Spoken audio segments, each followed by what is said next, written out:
Kienu l-istudenti infushom li serqu x-xena fit-tieni edizzjoni tal-kompetizzjoni Data Smackdown, illi matula żgħażagħ bejn l-14 u 18-il sena u rew livell għoli ta' ħiliet fl-analiżi tad-dita u ħsieb kritiku.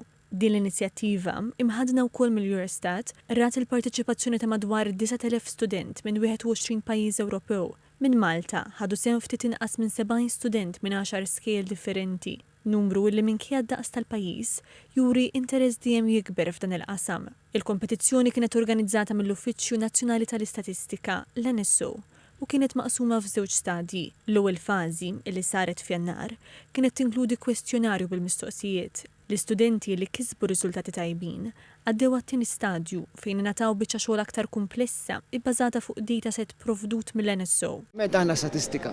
F'dan il-każ il-proġett kien fil-fatt kien ngħatajnihom dataset ovvjament li aħna nużaw l-analisi tagħna li kif dan il-każ huwa bbażat fuq survey li jsir aħna tal-povertà. Ovvjament aħna tajnihom biċċa fittizja u anonimizzata. U li tlabna minnhom biex naraw il-livell ta' moderazzjoni tal-analiżi x'kienu kapaċi jagħmlu.